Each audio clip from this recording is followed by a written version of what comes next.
Hi! For today's video ay samahan nyo naman po kaming mamili ng mga gamit na ilalagay namin sa dream house. Pangalawang beses na po namin ito bumalik sa mga showroom dito sa UK. Kaya lang po nabura ko po ang una namin mga videos ng Tatay Oni. Kaya ito po at ito lang po ang mapapakita ko sa inyo. Dito nga po kami unang tumingin ng mga gamit sa Sofology. Sa mga nasa UK po, paki-comment down below naman po kung saan mura bumili ng mga gamit sa bahay. Napakagaganda po ng mga sofa dito, kaya lang po ay napakamahal din po. Ayan nga po ang Harry Boy. First time po namin siya maisama dito at mas excited pa po siya kesa sa amin. Sa akin po ay okay na po sana sa marketplace lang bumili yung mga second hand, kaya lang po ang Tatay Oni po ay ayaw nga pong pumayag. Gusto daw po niya ay yung bago at talagang gusto niya. May pambayad kaya yarn. At dahil nga po napakamahal na mga sofa dito ay agad-agad na din po kaming lumabas, pero ang Harry Boy po ay sinulit pa po yung upuan na yan.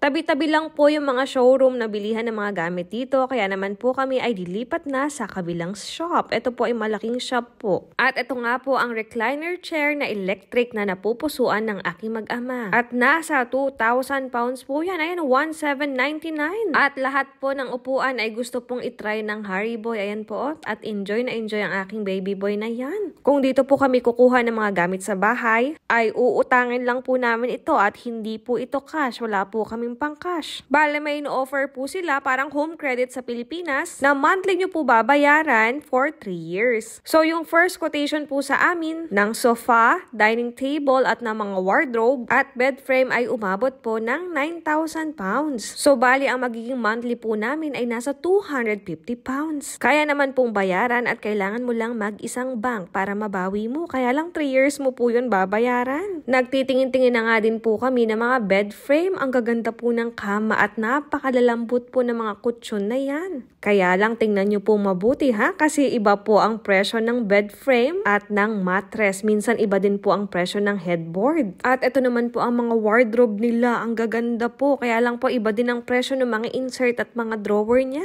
May mga nagustuhan na po kami dun sa pangalawang shop, pero hindi pa po kami nag-confirm kasi naghahanap pa po kami ng mas mura at baka may makita pa po kaming mas maganda. Kaya naman po lumipat na kami sa kabilang shop. Ito na po ang dining table na napusuan namin yung may concrete na effect. At etong gray na sofa din po. Diyos ko, 2,098. Ang gusto pong dining table ng Tatay Oni ay 12-seater po. Opo, tatatlo lang po kami sa bahay. Hindi pa po kami nag-confirm doon, kaya naman lumipat ulit kami dito sa DFS. At ito po ang gustong-gusto na sofa ng aking mag-ama. Saan natin ilalagay yan? Hindi yan kakasya sa ating living room. Subaybayan po natin kung saan nga po ba talaga kami makakabili ng mga gamit sa bahay. Huwag po kayong mag-alala, hindi po kami kumuha sa mga showroom at napakamamahal po at hindi po kakayanin ng aming budget. I-update ko po kayo sa ating mga susunod na vlogs. At dumaan lang po kami saglit sa bahay at babalik na po kami ulit ng Slough kasi doon pa po kami nagwo-work. Uuwi lang po kami dito every weekends po at mag-duty lang po ako ng 3 days at babalik na po kami sa dream house. At yun lang po muna ang ating vlog for today. Thank you for watching. See you later. Bye!